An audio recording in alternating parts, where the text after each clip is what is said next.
7 misterios mexicanos que nadie ha podido resolver. A ver, ¿lo resolvemos nosotros?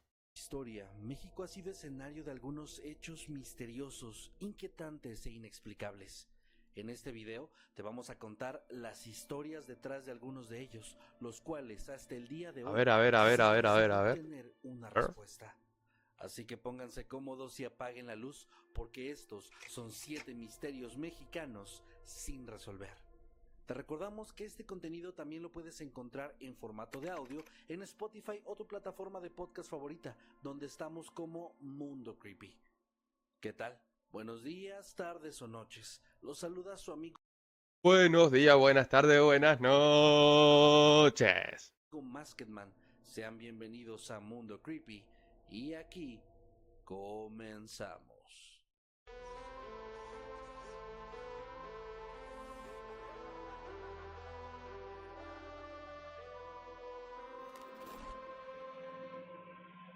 ¿Y de Argentina?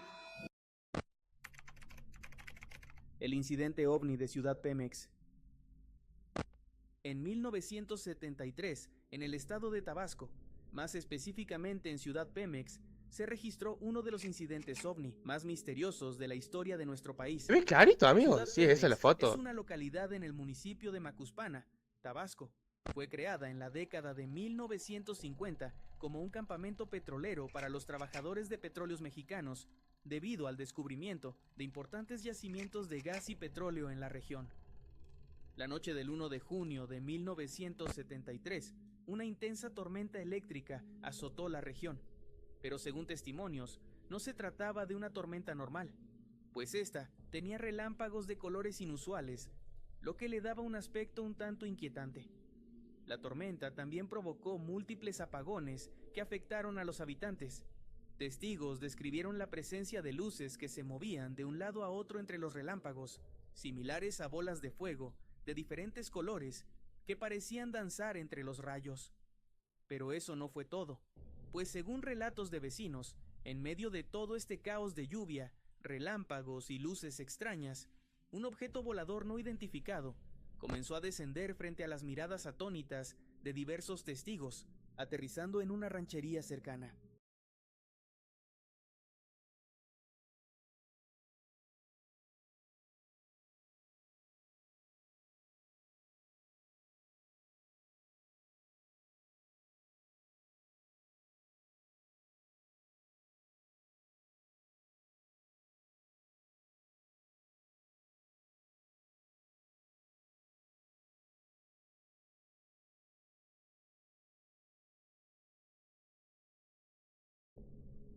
Al día siguiente, un grupo de estudiantes visitó el supuesto sitio del Tan, tan, tan. aterrizaje, encontrando un área de pastizal aplastada y quemada, con restos de madera carbonizada.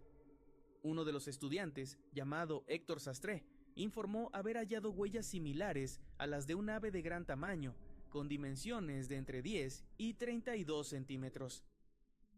Otro testigo mencionó que las marcas tenían apariencia de patas de una gallina gigante y presentaban un rastro viscoso de color amarillento. Un campesino local, llamado Clarísimo, Rogelio amigo. Ramos, afirmó haber presenciado el ¿Qué despegue Ramos? de lo que RR. describió como una hermosa bola de fuego desde el área afectada. Según su testimonio, el objeto ascendió aproximadamente 300 metros, se detuvo brevemente cerca de una cañada y luego se alejó a gran velocidad. El incidente atrajo la atención de diversas autoridades y medios de comunicación. La Dirección Federal de Seguridad, una agencia de inteligencia mexicana, investigó el suceso. Interrogaron a Nicandro Vázquez Torres, un radiooperador de aviación de Ciudad Pemex, quien relató que, alrededor de las 23 horas del 30 de mayo, observó un objeto luminoso de forma cóncava, similar a un plato, de aproximadamente 10 metros de diámetro, que flotó frente a él, y luego desapareció en el cielo.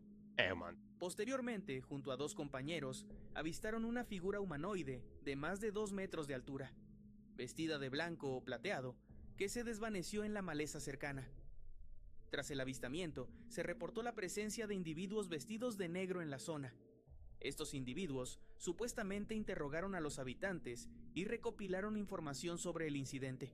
A Hombres de pesar de negro. las investigaciones y testimonios recopilados, el incidente ovni de Ciudad Pemex permanece sin una explicación definitiva, alimentando teorías y especulaciones en torno a lo que realmente ocurrió aquella noche de 1973, uno de los misterios sin resolver más intrigantes de México.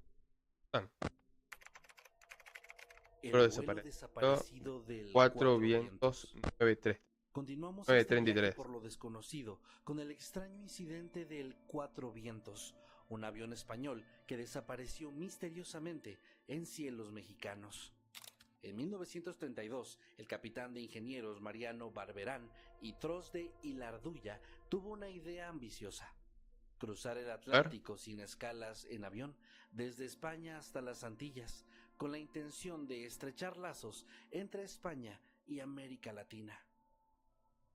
El elegido para pilotar esta aeronave fue el teniente de caballería Joaquín Collar Serra, mientras que él mismo asumiría el rol de navegante. Para el soporte en tierra contaban con el sargento Modesto Madariaga, un experto en mecánica aeronáutica. La nave que llevaría a cabo esta hazaña era un Breguet 19 GR Superbidón, un sesquiplano modificado para Superbidón. aguantar la extensa travesía. Todo estaba preparado para el gran vuelo, excepto por un detalle arriesgado. No le instalaron radio para aligerar peso. Esto significaba que, una vez en el aire, estarían completamente incomunicados. Es un montón, El 10 de boludo. junio de 1933, a las 4:40 horas, el Cuatro Vientos despegó del aeródromo de Tablada en Sevilla, España. ¿A quién se le ocurre hacer esto? Comunicación. Mucho en serio. Se ve una pelotude, básicamente. Quieren hacerlo. ¿Quieren volar de ahí La pista había hasta no sé dónde? Comunicación. O sea, lo más lógico es que vimos, justo. sido ampliada en 500 metros para facilitar el despegue debido al peso adicional del combustible. La ruta planificada incluía puntos de referencia como Madeira, Portugal, San Juan, Puerto Rico, Guantánamo y finalmente Camagüey, Cuba. Después de 39 horas y 55 minutos de vuelo y recorriendo aproximadamente 7.895 kilómetros, 9 horas. aterrizaron en Camagüey el 11 de junio a las 20:45 horas. El recibimiento en Cuba fue apoteósico. Los aviadores fueron agasajados en círculos políticos, ¿pero sí llegó? sociales y mercantiles.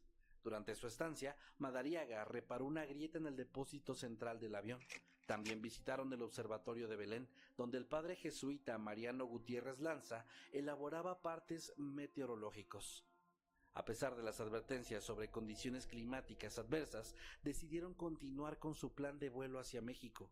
El 20 de junio de 1933, son boludos el Cuatro también. Vientos despegó de La Habana a las 8:45 horas con destino a la Ciudad de México, sin la compañía del mecánico Madariaga.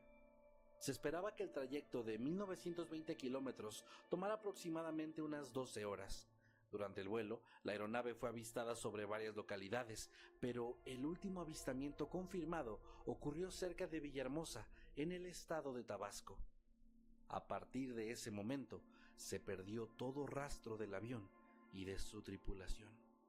Los gobiernos de México y España coordinaron extensas operaciones de búsqueda por aire, mar y tierra, pero no se encontraron restos de la aeronave y tampoco de sus ocupantes. Tiempo después se encontró una cámara de neumático en una playa cercana a Chiltepec que fue identificada como parte del Cuatro Vientos. Esto sugeriría que la aeronave pudo haber caído al mar. Sin embargo, algunos historiadores plantean que, debido a una tormenta, los pilotos realizaron un aterrizaje de emergencia en la Sierra de Oaxaca, donde habrían sido retenidos y posteriormente asesinados por los lugareños. A ¿Por pesar qué? de los esfuerzos, las ¿Por qué los investigaciones mataban? y las diversas teorías, jamás se pudo llegar a una conclusión satisfactoria sobre el destino de esta aeronave. El destino final del Cuatro Vientos y de sus tripulantes sigue siendo un enigma en la historia de la aviación. Igual.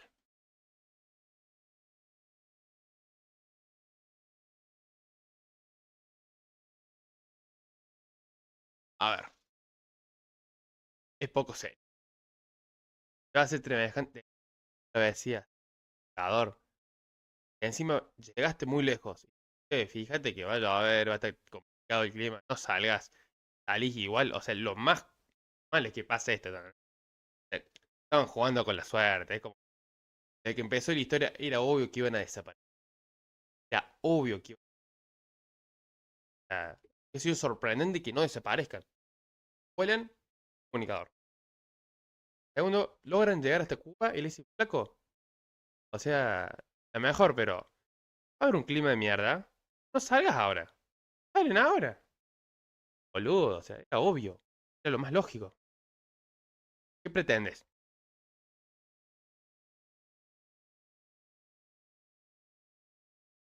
¿Pretendes? Gil Pérez, el soldado que se teletransportó. Esta ¿Y esto? historia podría rayar más en el terreno de las leyendas. Sin embargo, es un relato fascinante que ha perdurado a lo largo de los siglos. La enigmática aparición de un soldado español en la Ciudad de México, tras supuestamente haber sido transportado desde Manila, Filipinas, es simplemente intrigante. La noche ¿What? del 24 de octubre de 1593, Gil Pérez, un soldado español, se encontraba de guardia en el palacio del gobernador en Manila. ¿Qué pasa entre México y España, boludo? El día Son historias de México, pero según de que hay españoles en el medio. anterior, el gobernador Gómez Pérez das Mariñas había sido asesinado por piratas chinos, pero la guardia continuaba en sus puestos, esperando la designación de un nuevo líder. En algún momento de su guardia, Pérez se apoyó contra una pared y cerró los ojos brevemente. Al abrirlos, se encontró en un lugar desconocido, la Plaza Mayor de la Ciudad de México, a más de 14.000 kilómetros de distancia. ¿Eh? No, muy Vestido raro. con un uniforme inusual para Muy los raro. estándares mexicanos de la época, Pérez fue detenido por los guardias locales.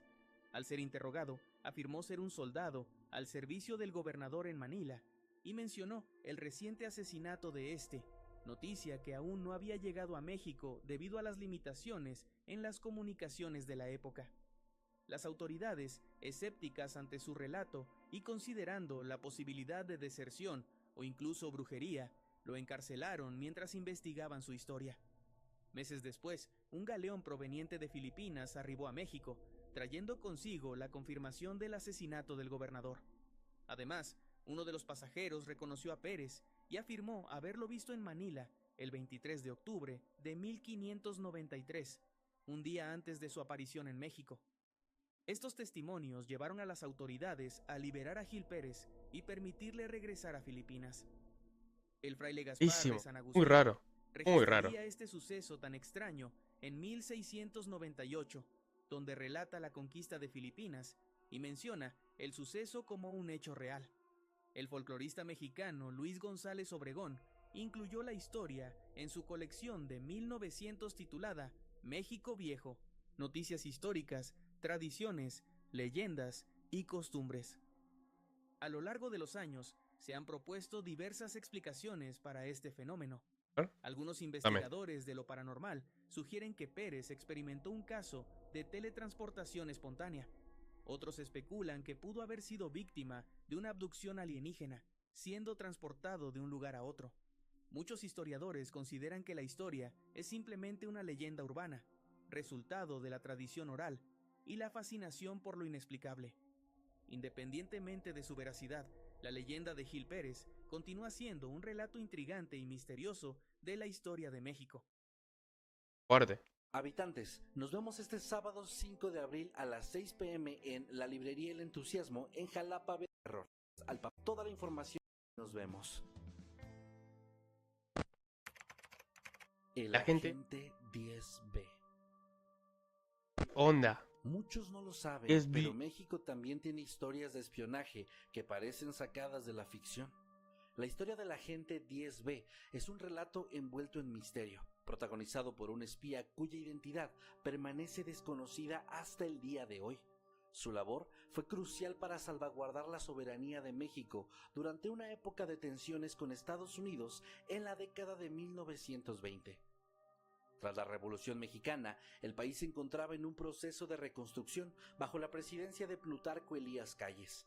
Las reformas implementadas, especialmente en el sector petrolero, afectaron intereses estadounidenses, generando fricciones entre ambas naciones.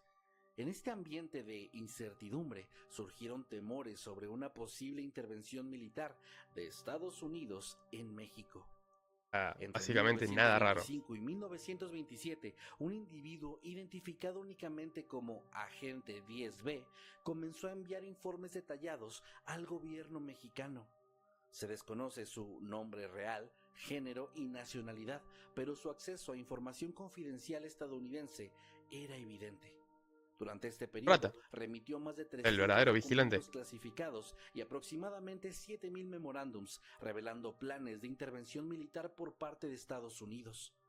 Uno de los informes más alarmantes, fechado el 9 de febrero de 1927, detallaba la activación del Plan Verde, una estrategia estadounidense que contemplaba la invasión a México. Este plan formaba parte de una serie de esquemas militares denominados planes de colores, diseñados para intervenciones en diversos países. La filtración de este documento permitió al presidente Calles tomar medidas preventivas y reforzar la diplomacia mexicana.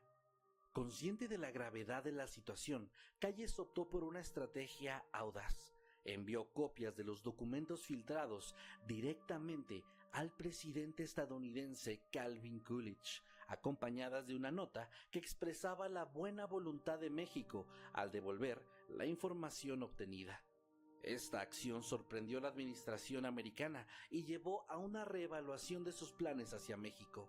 Como resultado, se iniciaron negociaciones bilaterales que redujeron las tensiones y evitaron una posible confrontación armada. Bueno, El ven, muy último vivo. informe del agente Muy vivo. 10B se recibió el 23 de mayo de 1927. Después de esta fecha, no se tiene más información sobre su paradero o actividades. No se sabe si fue capturado. Bastante inteligente. Bastante interesante. Las historias mexicanas, ¿eh? La gente 10B, no la esperaba ni de onda esto. Si le quitaron la vida o si simplemente se retiró. Su identidad y destino final permanecen como uno de los enigmas más intrigantes en la historia mexicana. Chan, chan. Nadie conoce el verdadero aspecto de Miguel Hidalgo. Si eres de ¿Quién? México, seguramente al escuchar el nombre de Miguel Hidalgo, se te viene a la mente la imagen de aquel hombre, entrado en años, con poco pelo de color blanco tras sus orejas, levantando el estandarte de la Virgen María. Sin embargo, la figura de Miguel Hidalgo y Costilla, conocido como el padre de la patria, en México, está envuelta en un enigma peculiar. No existen retratos realizados durante su vida, lo que ha generado incertidumbre sobre su verdadera apariencia.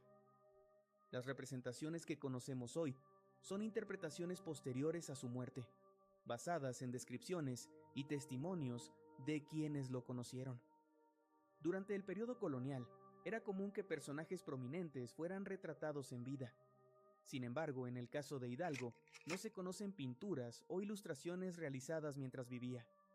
Esto se debe, en parte, a que las autoridades virreinales prohibieron y destruyeron cualquier representación suya durante la Guerra de Independencia, buscando suprimir su imagen y legado. Tras la consumación de la independencia, surgió la necesidad de crear una imagen icónica de Hidalgo como el padre de la patria, por lo que las primeras representaciones aparecieron en la década de 1830, más de una década después de su fallecimiento. Entre ellas se encuentra una estatuilla de madera atribuida a Clemente Terrazas, considerada por algunos como la representación más fiel de Hidalgo. Sin embargo, su autenticidad ha sido objeto de debate. Otra representación notable es el retrato al óleo realizado por Antonio Serrano en 1831, considerado el primer retrato histórico de Hidalgo. El historiador Lucas Alamán, quien conoció personalmente a Hidalgo, lo describió como un hombre de estatura mediana, tez morena, ojos vivos y expresivos, con una frente amplia y despejada. Estas descripciones han servido de base para las representaciones artísticas posteriores, aunque generalmente lo representan con la piel mayormente clara. Es bastante extraño e irónico que no tengamos idea de cómo se veía realmente uno de los personajes más importantes en la historia de nuestro país. La desaparición de Jacobo Greenberg. Chon, Últimamente ha chon. ganado mucha popularidad esta historia, y aunque regularmente tratamos de traer temas no tan conocidos, creímos que un video de misterios mexicanos estaría simplemente incompleto sin este caso. Jacobo Greenberg fue un destacado neurofisiólogo y psicólogo mexicano, reconocido por sus investigaciones en áreas como la conciencia, el chamanismo y la percepción extrasensorial. Nacido el 12 Picante, de picante. diciembre de 1946 en la Ciudad de México, Greenberg decidió estudiar la mente humana a los 12 años, tras la muerte de su madre debido a un tumor cerebral. Estudió psicología en la Universidad Nacional Autónoma de México y en 1970 viajó a Nueva York para cursar un doctorado en psicofisiología en el Brain Research Institute, donde investigó los efectos electrofisiológicos de estímulos geométricos en el cerebro humano. Bastante A su picante, regreso loco. a México, fundó laboratorios de psicofisiología en la Universidad Anáhuac y en la UNAM. A principios de la década de los 70, Jacobo fue presentado a Pachita, una famosa curandera con supuestos poderes y habilidades psíquicas, por Margarita López Portillo, hermana del entonces presidente mexicano José López Portillo. Este encuentro marcó un punto de inflexión en la carrera de Greenberg, llevándolo a presenciar y estudiar las prácticas de Pachita. Durante varios años, Greenberg documentó las sesiones de curación de la mujer, observó cómo ella realizaba presuntos procedimientos quirúrgicos sin las herramientas médicas tradicionales. Greenberg quedó particularmente impresionado por la aparente materialización y desmaterialización de órganos durante estas intervenciones. Estas experiencias lo llevaron a cuestionar los límites de la ciencia y de la capacidad humana, afirmando que no se atrevía a decir cuál es el límite de la potencialidad del ser humano. Greenberg escribió el libro Pachita, donde detalla sus experiencias y reflexiones sobre las prácticas de la curandera. En esta obra explora la posibilidad de que la conciencia humana pueda interactuar con un matriz informacional, concepto central en su teoría sintérgica. Esta teoría sugiere que la realidad es una construcción holográfica creada por la interacción entre la actividad neuronal y una estructura espacio-temporal compleja, lo que podría explicar fenómenos como las curaciones de Pachita. La relación de Greenberg con Pachita y su intento de explicar científicamente sus habilidades generaron controversia en la comunidad científica. Mientras algunos consideraban que sus estudios carecían de rigor, otros valoraban su valentía al explorar fenómenos fuera de los paradigmas tradicionales. Independientemente de las opiniones, su trabajo abrió un diálogo sobre la intersección entre la ciencia y las prácticas ancestrales de sanación. En 1987 estableció el Instituto Nacional para el Estudio de la Conciencia, financiado por la UNAM y el Consejo Nacional de Ciencia y Tecnología. A lo largo Picante. de su carrera, publicó más de 50 libros y numerosos artículos científicos enfocándose en la intersección entre la ciencia y la espiritualidad. ¿Ah? El 8 de diciembre de 1994, Jacobo Greenberg fue visto por última vez en su domicilio en la Ciudad de México. Su familia, preocupada por su ausencia en la celebración de su cumpleaños el 12 de diciembre, intentó contactarlo, pero no tuvieron éxito. Aunque era habitual que Greenberg realizara viajes inesperados o se mantuviera incomunicado debido a sus investigaciones, la prolongada falta de noticias llevó a su familia a denunciar su desaparición. La Procuraduría General de la República inició entonces una investigación en mayo de 1995, 5 meses después de su desaparición. El comandante Clemente Padilla estuvo a cargo de este caso, y durante la investigación se descubrió que todas sus pertenencias personales, incluidos documentos, pasaporte y demás, permanecían en su hogar, lo que indicaba que no había planeado ningún viaje al extranjero. Además, su automóvil fue encontrado en el Aeropuerto Internacional de la Ciudad de México, pero no había registros de que hubiera abordado algún vuelo. La ausencia de respuestas concretas ha dado lugar a diversas hipótesis Ísimo. sobre su desaparición. Algunos sugieren que pudo haber sido víctima de un crimen debido a la naturaleza controversial de sus investigaciones. Otros consideran que decidió aislarse para continuar sus estudios de manera más privada o para protegerse de posibles amenazas. Dada la naturaleza de su trabajo, hay quienes creen que fue silenciado por saber demasiado, ya sea por parte del gobierno o de alguna organización secreta. Otras teorías apuntan a un crimen pasional por parte de algún miembro de su familia o su pareja. A pesar de las múltiples teorías, ninguna de ellas ha sido confirmada y el destino de Jacobo Greenberg sigue siendo un enorme misterio. Digo, ¿qué onda, mo? La zona del silencio. Chon, chon, chon, chon. Probablemente este sea el misterio mexicano por excelencia. A ver. La zona del silencio es una región desértica ubicada en el bolsón de Mapimí, en la confluencia de los estados mexicanos de Durango, Chihuahua y Coahuila. Este lugar Chihuahua. ha capturado la imaginación popular debido a una serie de fenómenos y leyendas que lo rodean. El término zona del silencio fue acuñado en 1966 por el ingeniero de Pemex, Harry de la Peña, mientras trabajaba en la planificación de un oleoducto en el desierto del bolsón de Mapimí. Durante sus exploraciones, de la Peña notó que las ondas de radiofrecuencia se distorsionaban o se perdían en ciertas áreas del desierto, impidiendo la comunicación efectiva. Esta anomalía lo llevó a referirse al área como la zona del silencio, nombre que ha perdurado hasta la actualidad. En julio de 1970, un misil de pruebas Athena RTB, lanzado desde una base militar en Utah, Estados Unidos, perdió el control y cayó en esta región desértica. El cohete transportaba pequeños contenedores de cobalto 57, un elemento radiactivo. Tras el incidente, un equipo de especialistas estadounidenses llegó para localizar y recuperar los restos del misil, lo que atrajo la atención hacia la zona y contribuyó al surgimiento de diversas historias y mitos sobre el área. A lo largo de los años, se han atribuido varios fenómenos inusuales a la zona del silencio, como interferencias en comunicaciones. Las señales de radio y otros tipos de comunicación experimentan interrupciones o distorsiones dentro de la zona. La región ha sido punto de impacto de meteoritos en varias ocasiones, siendo el más notable el meteorito Allende en 1969, que se fragmentó y dispersó en la zona. También se han reportado avistamientos de luces y objetos voladores no identificados en el área. Investigaciones han indicado que la región presenta características geológicas y ecológicas únicas, pero no se han encontrado evidencias concluyentes que respalden muchos de los fenómenos paranormales Claro. atribuidos a la zona del silencio. La presencia de minerales como la hematita, con propiedades magnéticas, podría explicar algunas de las anomalías reportadas en las transmisiones de radio, pero no es un resultado concluyente. Actualmente, la zona del silencio continúa siendo un lugar de interés, tanto para investigadores como para entusiastas de lo paranormal. Chon. ¿Conocías todos estos misterios? ¿Cuál Ninguno. crees que deberíamos incluir en un futuro video? Buen video, buen video, buen video.